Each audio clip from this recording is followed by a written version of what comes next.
These statements are critical because they are intended to lay out the foundational direction, principles, values, and stakeholders that stakeholders believe in our neighborhoods. We are really hoping that we can come to consensus today on these things.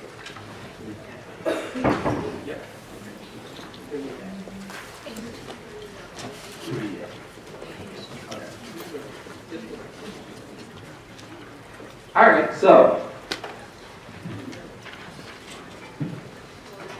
Let me say this. Go ahead. Phyllis messed up. Orlando's gonna straighten us out. Because something I said didn't make sense. Because he's using technology and I'm using the script. Wisdom, youth. So once those discussions are over, just before 3 p.m., we'll come back to this room for some final discussion, next steps, and wrap up. There are index cards and pens at each table. If you don't get a chance to get your thoughts spoken, please write them down and hold up the card, and facilitators will get the card. If you have to leave early, it's really important that you complete the real-time electronic survey. You'll find the link to the survey on the card at every single table. And if you have to leave early, please complete the evaluation form. Please complete the evaluation form at your table and put it into the envelope marked evaluation. All right, we got the housekeeping rules and stuff out of the way. Are y'all ready to get started? Make some noise. All right. It is my pleasure to introduce two bad black women in community development here in Michigan and the city of Detroit. Sarita Scott, the Executive Director of Community Development Advocates of Detroit, and Donna Murray Brown, CEO of the Michigan Nonprofit Association.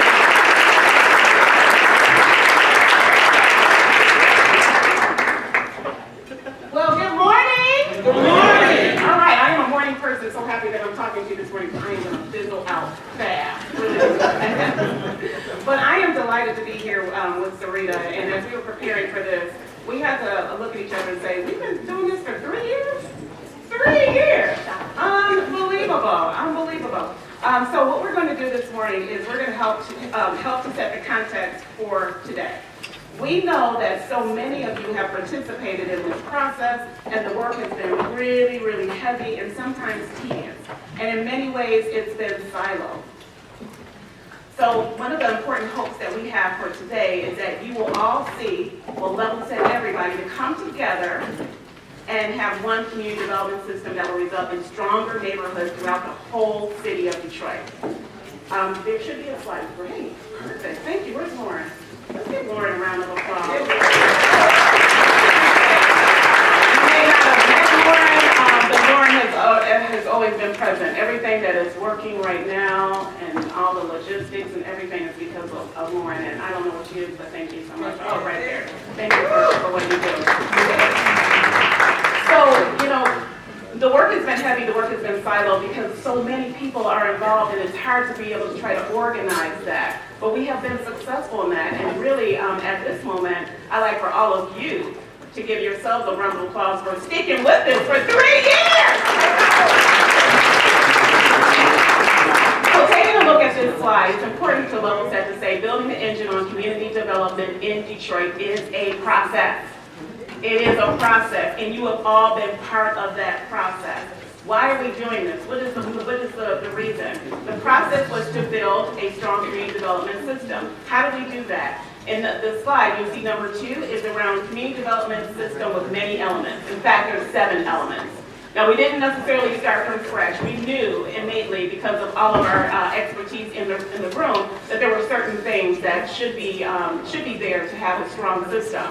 But what we did is we engaged all of your voices. We did great research from Lawrence Tech University to get a huge body of work that, there's June.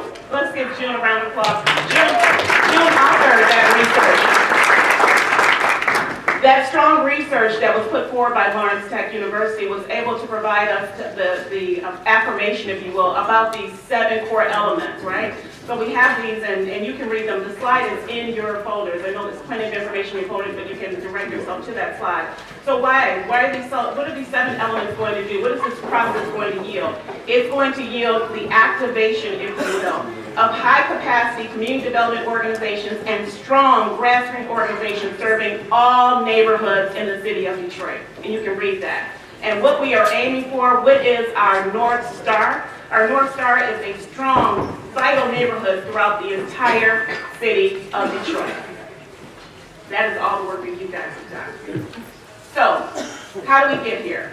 In the first year of building the engine of community development in Detroit in 2016, we spent the time in a kitchen cabinet process, looking at the challenges with community development in Detroit, what wasn't working, what needed to change, why is community development important to our neighborhoods, what do we actually mean when we say community development.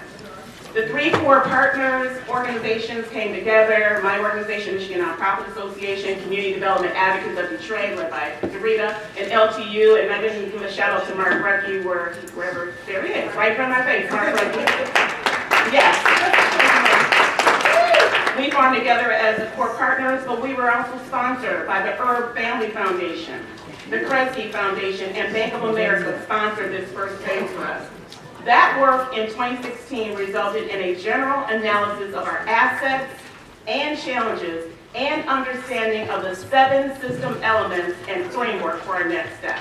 Now, Sarita's going to talk to you. Now, that was a lot. I don't know if you digested all that. A lot happened in 2016. Now we're going to move into 2017 and hear from Sarita about what happened in 2017. Good morning again, everyone. It's a pleasure to be here. I always love being partnered with Donna. We got like a little yin and yang going on, because I'm not a morning person. By our lunchtime, I'll have perked up. Right. I'll be on like this. So, in the second year, 2017, we commissioned several different kinds of national and local research to help us answer the questions on this slide. And as Donna pointed out, June did a wonderful job with that research. It's been amazing. So there's a national best practice academic scan, a deep dive look at 5 cities with mature community development systems, labor market research on community development, and local focus groups. And again, we cannot thank you enough for all of your participation in this work. That research identified social cohesion as a necessary but insufficient condition for strong neighborhoods, meaning we need it, but it's not going to get us where we need. It's not going to get us all the way there. So we learned that social cohesion is a must, a foundation and building block, but we also need more for strong and sustainable neighborhoods. The more that we need is contained in 2 places. The definition of community development, and that's in your folders, you can see it there, and in the 7 system elements that you see, that form the conceptual framework for the system we are building. The national research that was done validated these 7 system elements. You have likely heard a lot about them, but you will hear more today. And again, please refer to the documents in your folder. The National 5-City Scan aligned with that research and also included specific recommendations for Detroit. This information and data was compared to our analysis from the first year. And by the end of 2017, we had identified several specific challenges we needed to respond to in order to build a community development system here in Detroit. I'm going to turn it back over to Donna to talk a little bit about 2018. Okay, so 2018, that's where we are right now. We had a ton of work, so bear with me. Hold on tight, put your seatbelts on. You were all part of it, by the way, so this should sound very familiar to you. But this is what happened this past year in 2018. This has been what we consider more of an action year, focused on action strategies to respond to these challenges. There were 6 task forces that were activated, and then 2 more were organized for the next year. The job of the task forces was to identify specific action strategies to respond to the challenges you see listed on this slide.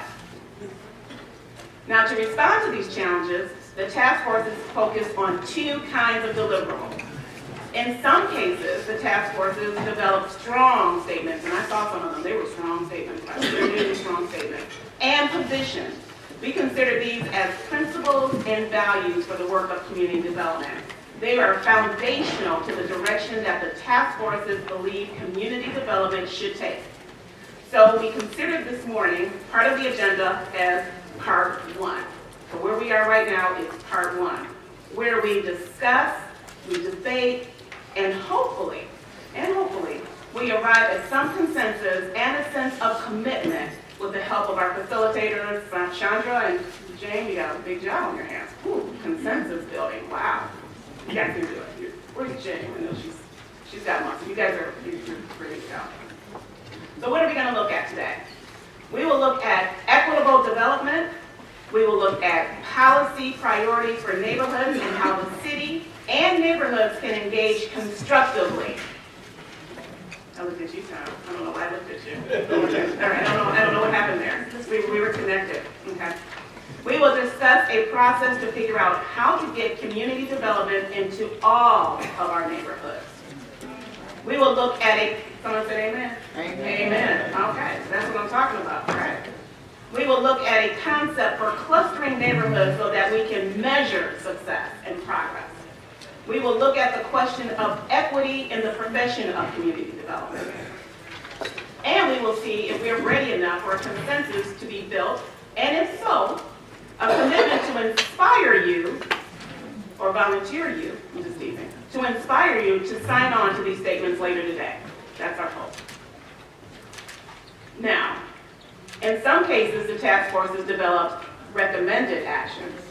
They are meant to be tested and more fully developed over the next 2 years, then eventually implemented by stakeholders as part of the whole system.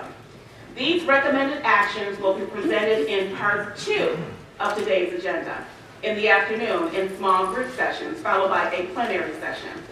These recommended actions are not cut in cement, so let's just say these are not, we are nimble here. But they are based on data, research, deliberation, and a large amount of input from a broad set of perspectives. All right? So they just weren't thrown and tossed out there. There's been a lot of work to get to where we are today. So we will ask you for your thoughts, your feedback, and some direction on these ideas. And later we will ask you to sign up to engage in that work. And we hope that you will. You'll receive all of these ideas and recommendations from a number of leaders representing over 100 stakeholder organizations who have participated willingly, I might add, giving tremendous amounts of their time and commitment. You're laughing. Yeah.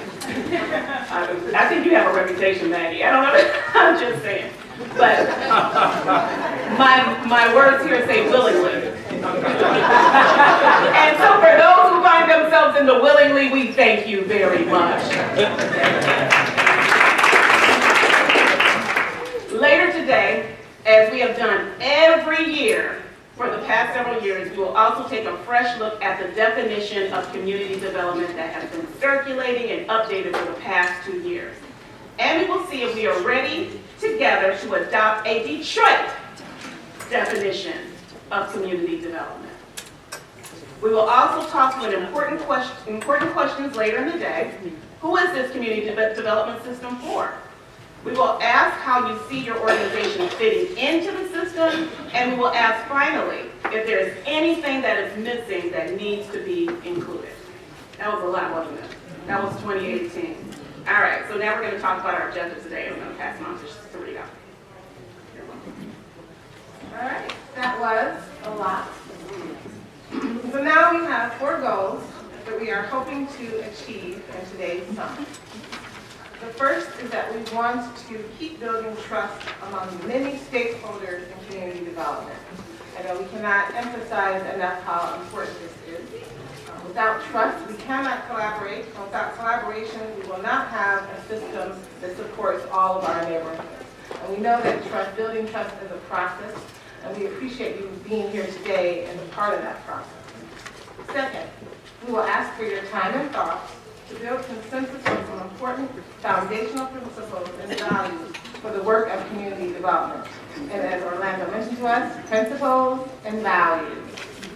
Third, we want to learn from other cities on how city government and community development align and work well together. And last, our hope is by the end of today's summit, we will be in a position, starting now and over the next 2 years, to begin testing elements of a new community development system through some recommended actions that you'll hear about. So today, we ask for your attention, your thoughts, your honest feedback. Remember that, honest feedback, and your action. We will ask you to sign on and sign up for Detroit neighborhoods. So I think we are ready to get started. Woo! Yeah.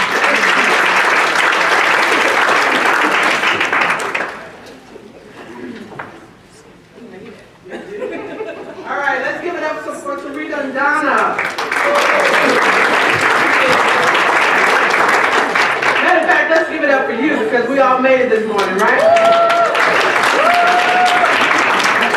So, okay, we are really pleased to call up our facilitators, Jane and Chandra, in our first panel, focusing on the principles and values to guide community development work in Detroit. Let us please welcome Raul and Chavera, I always mess up his name, you know I know his name, from Urban and Neighborhood Initiatives, Esther Guerrero, and Emmanuel Servin, young people from Congress of Communities. Hi, Raul. Please forgive me, my brother, you know I'm a bad name, but I know your face. Tom Gadaris of Detroit Future City. Janine Hatcher of Genesis Hope. Mr. Mike Rafferty of Detroit Economic Growth Corporation. Jody Raines of Herb Family Foundation.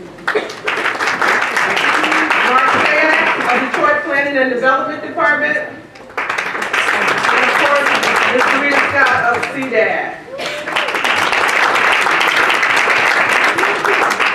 Some of them will be presenting their work of their task force, and we'll also have some audience members come up and help and present.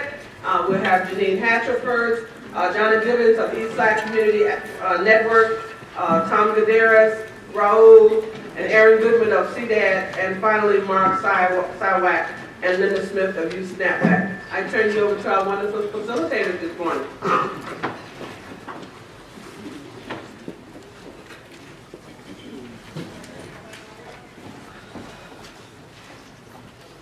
Good morning, everyone. Good morning.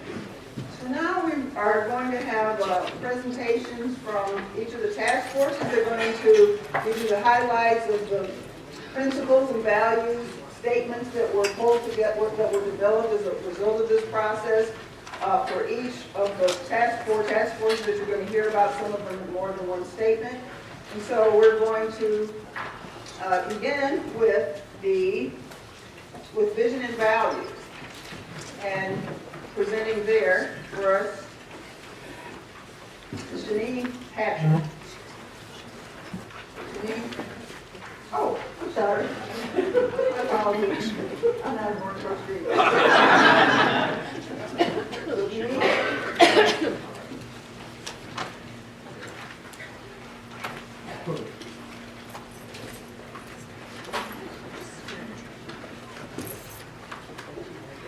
Good morning, everyone. Good morning.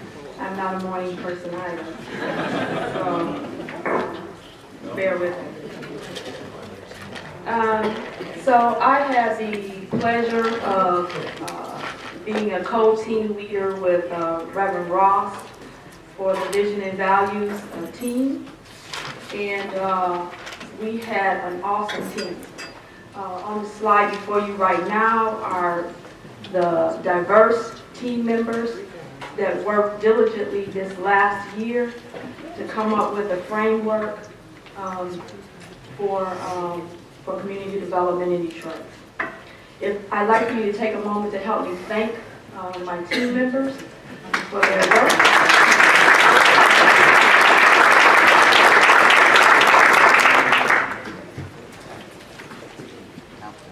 So on our team this last year, we had the pleasure of having Libby Levy engage in some research to help us come up with what are some existing definitions of what equitable development is, what are some of those definitions. We met together with the Neighborhood Vitality Success Framework team to analyze what were some inequities in Detroit so that we could come up with a unique Detroit perspective. We also had a presentation from Dr. Peter Hammer about spatial racism, and we spent time discussing that analysis and how that affected our framework, our individual work in our teams, as well as our collective work where there was an intersection between our teams' work. Finally, several of my team members and I went to Toronto to study the Connected Communities approach to see if there were any practices that we could glean from Toronto that could be applicable here in Detroit. That resulted in the framework we are presenting to you today. You may be asking yourself, why is this model important for community development systems? Pardon me. Well, we could choose to just focus on bricks and mortar development in Detroit. We also could just focus on trying to bring back the wealthy people to Detroit, or just the middle class. We could convince ourselves that the pathway to Detroit's comeback is to bring back the Caucasian people who left many years ago. And we could ignore the impacts of institutional racism on our city. But everyone in this room is about community. We're community developers. So our work has to be focused on the values that go above and beyond real estate and money. It's about the people. Finally, we believe, and research has shown us, that Detroit will not be as vital, it won't be strong in the long run, unless we are a city that provides opportunity for all people. And all means all. All incomes, all races, all cultures. And we believe that we must confront the barriers that prevent everyone from taking a part. We had to have the hard conversation about racism and the institutions that have built and continually perpetuate racism in our city.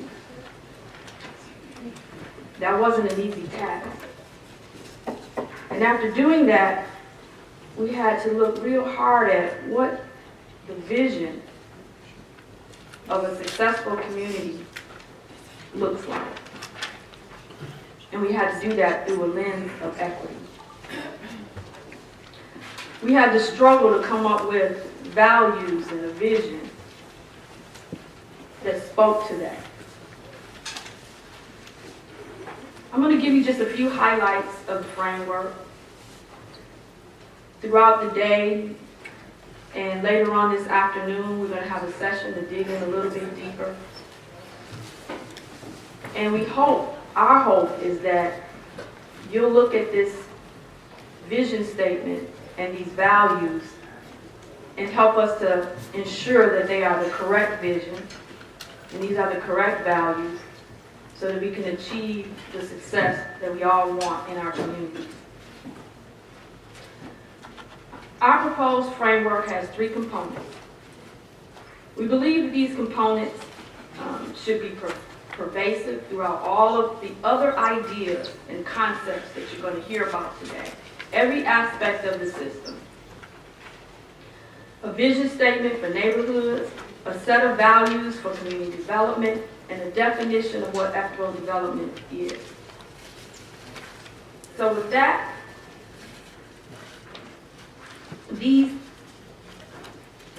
this definition was presented at the last Real Change, Real Talk several months ago. And there was some key, well, actually one key recommendation that is not reflected in this definition of all people in every neighborhood in the city of Detroit living, working, and engaging in healthy, thriving, sustainable, and inclusive communities. And that word was resilient. I personally think that that should be added to the vision statement. We want to hear your feedback on that in a little bit. The second was family wealth, value statement.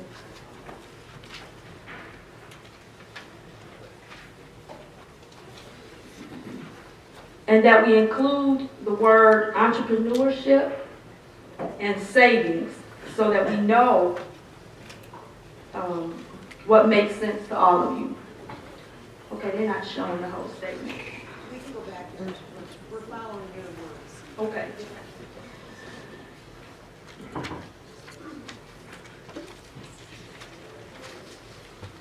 want to start with the vision? Yes. So I'd like for you to take just a moment and look at this vision statement. Does this seem to you to be the vision statement that represents your community? Can you buy into this vision statement? Again, with the addition of the word resilience added.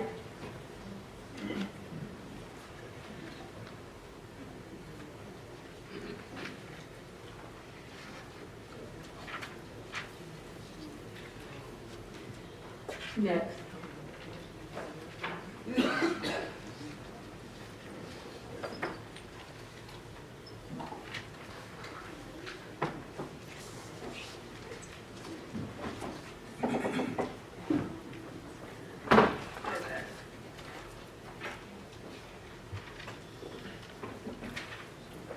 So what you're looking at now, that I can't see,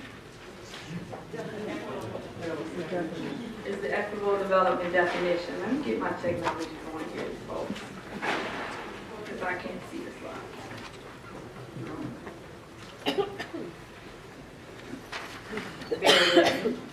As I said, I am not a morning person.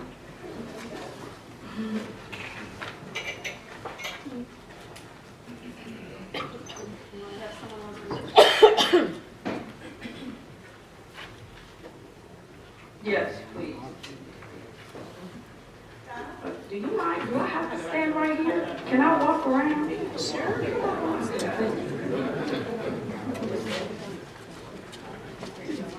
And I'm going to use my outside voice. I think everybody hear me? Yes. All right. Now I'm a little bit more comfortable. So, we came up with a definition for equitable development that reads as such. That equitable development is an intentional, facilitated approach that results in the creation of healthy, thriving, sustainable, safe, and blight-free communities of opportunity for all people in every neighborhood.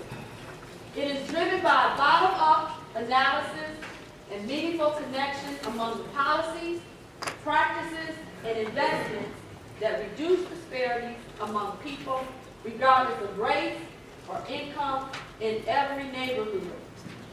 This is key. There's several key pieces to this definition of equitable development. The first one is that it engages low-income residents, people of color, and locally owned businesses. Next, that it advances strategies that create economic opportunity while preventing displacement. That it preserves affordability of food, water, and shelter, basic necessities that everyone needs. These values guide equitable development in Detroit.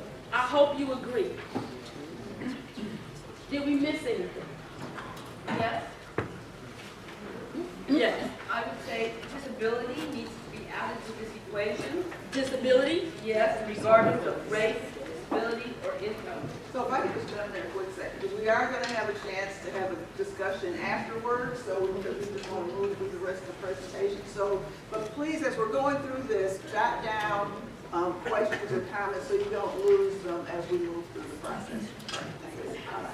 Maybe we can get like a little wee bit more light. It is a little dark. People are writing. So after we came up with the vision statement, a definition of what equitable development means, we also have to come up with some values that will guide our work. And as I said earlier, that every aspect of the system has to embody this vision, these values, and this definition of equitable development. Next. One of the values is neighborhood voice and community connectedness. One of the things we pointed out in our definition of equitable development was this connectedness to policies, practices, and this is what this neighborhood voice and community connectedness is talking about. Clean safe, and environmentally sustainable community. Next. Educational opportunities and family wealth. One of the additions for family wealth was the entrepreneurship.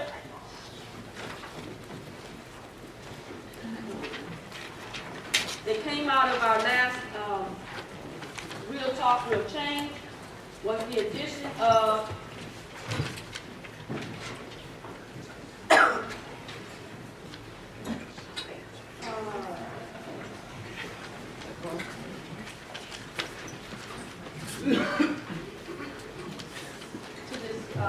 family wealth was entrepreneurship and savings.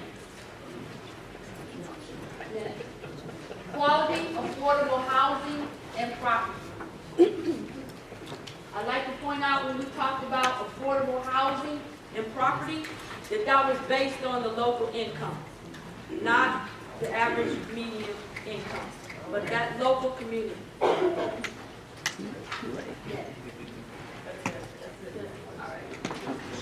Great job.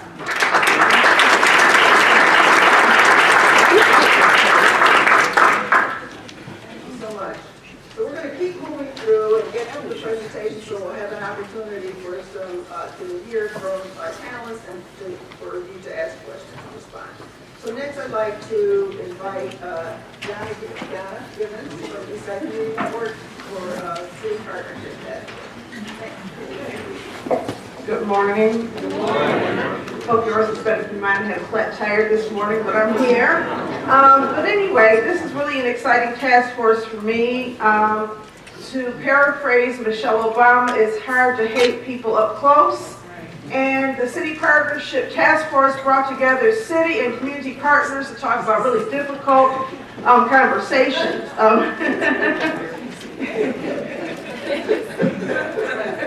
We had a diverse task force, including city officials from 3 different departments, plus intermediaries, including DGC, DLBA, and City Council. We had intermediaries, CDOs, and philanthropy. We worked with Urban Ventures, the late Tom Burns, who during his time working with us was magnificent. But also with Goldtrack and Alan Levy, who had a real challenging job, and JFM Consulting, and also Andrea Brown of the Michigan Association of Planners. They conducted research on best practices in municipal planning department, engagement practices, and local, state, and national policy related to community development. Equally important, Tom, Alan, and Jane helped us work through some difficult discussions. And I also want to extend a little word of thanks to Maggie, because she was on the receiving end of some of mine. Because as you can imagine, not everyone agreed all the time. But it's a testament to everyone's commitment to our neighborhoods that as time went on, we got better at disagreeing and finding compromise and common ground. In the end, we developed a large city partnership opportunity list, and you will learn more about those ideas during the afternoon sessions. I think you will be inspired at some of the ideas that we came up with. We